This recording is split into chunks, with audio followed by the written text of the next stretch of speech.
Hello YouTube, Paul Oz here once again with another product review for you. Right now, we are not going to be talking about this Parker Classic Fly. In fact, we're talking about Positive Grid's Bias Desktop.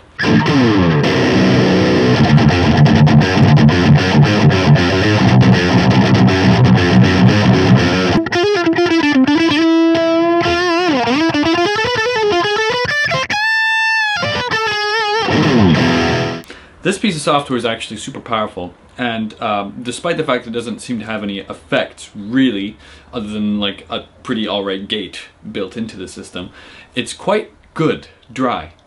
But for this review, I did add some of my own effects from Logic, just a simple reverb and delay here and there. Basically, we're going to be talking about how these tones came about. I'm going to show them to you with this Parker guitar because it's the most versatile guitar that I have. And let's take it from there. So first, I'm going to switch it to the magnetic pickup, so like both of these, as well as the piezo. And this is the clean sound, which I have called Parker. Where did I get that idea? So it sounds like this.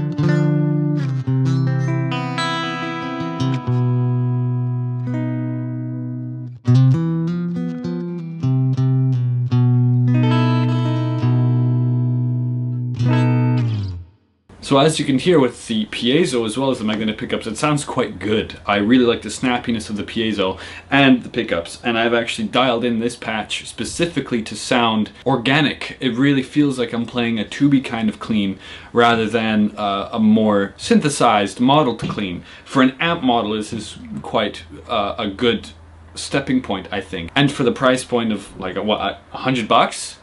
That's pretty good. So let's continue on now to the first distortion channel. I'm going to be just using the bridge pickup for this one. This is a distortion channel made by a friend of mine, Andrushkiv. He is a German friend of mine, despite the extremely Slavic sounding name. And he's in the band Eden Circus. And he basically decided to get the tone out of his diesel VH4, which is really cool. So let's switch to that.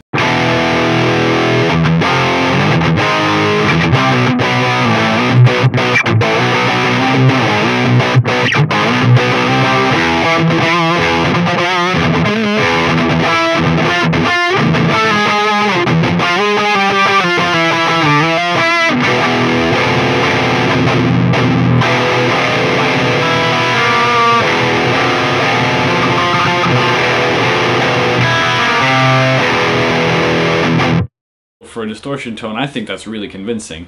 That is actually currently available on the Bias Desktop, like cloud sharing, whatever the hell thing it is. So you can get that tone and screw with it as much as you like. I made it a little less hot for this Parker because this Parker has some, these are sort of active, sort of not. They just have that extra saturation in them that needs to be dialed down a bit sometimes. So I think for a distortion tone, that's quite good. And don't worry, at the end of this video there will be a 7-string demonstration where I use my comparison Dellinger with a patch I custom made for that guitar since it sounds so particularly walnutty and mahogany-y. But for now, let's switch gears into the lead sound that I've got with this Parker. I'm very impressed. I think you're going to be as well. So the lead sound, I've called it Symphony. I will be making it available on the cloud very shortly after this video is done. And, well, it sounds like this.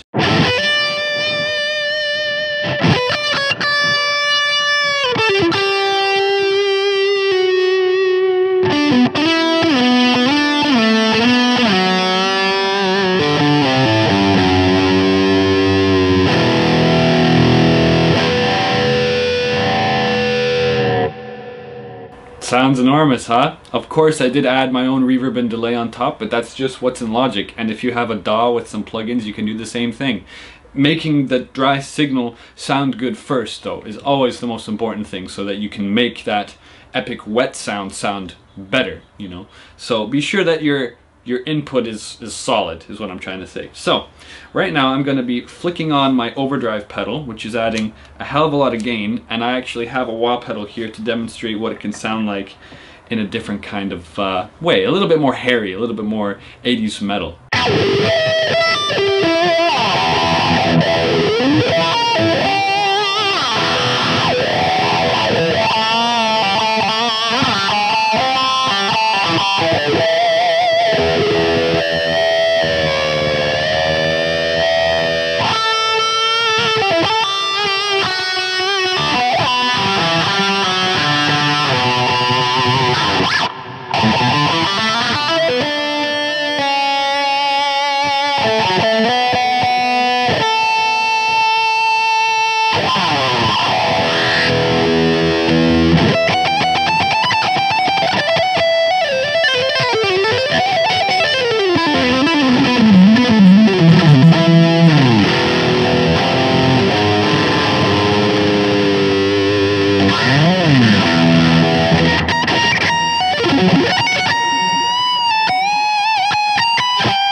As you can tell, I really enjoy the way that it sounds. I'd like to get lost in my tones sometimes. That's how I know that I'm really beginning to feel what's coming out of the speakers, right? So when that happens with any piece of equipment, you know that, okay, there's something special about it. I definitely was like that with my Axe Effects, which is most definitely more expensive than the Bias Desktop stuff. But that's a whole different level of gear. The Bias Desktop stuff is made for the person who's got the $100, $200 for the Pro version or whatever it is, and wants to get a fairly decent tone. And if you have even some of those free DAWs out there, can make your guitar sound quite good as well in terms of their extra effects and stuff like that. So ultimately, these tones that I got, they didn't take more than half an hour or 45 minutes of tweaking. At least the clean one and that last one there, Symphony. Those didn't take very long. It was a very easy to use kind of process, and it was actually fun experimenting with stuff. And as much as I like the clean and simple design of just like, I want to have knobs and them to tell me how far up they've been turned, there's that graphic element as well with the Bias Desktop stuff, which is just also a fun extra element. I like that, and I like that you can change the grill cloths and all this kind of stuff. It was almost a bit hokey at first for me, but I like it. Okay, I like it. So now we're going to shift gears to the 7-string comparison Dellinger, and I'm going to show you the custom tone I made for it called Cassini. So Cassini is what I also named this guitar. Maybe it's a bit cheesy, but I like science. And it sounds like this.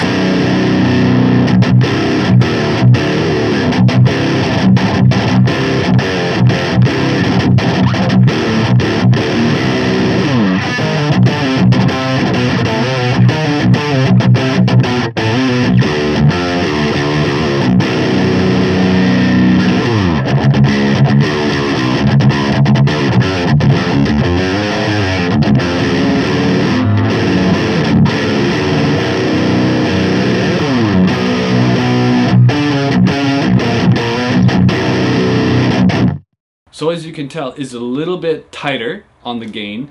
I'm not running anything through the pedals, FYI, so that is most definitely just bias. And it's not too oversaturated. I didn't want it to sound like a fuzz box sort of thing, and I was able to achieve that sound quite simply, honestly. Again, 45 minutes just spent tinkering and playing around with it and making sure that the volume is right and stuff like that.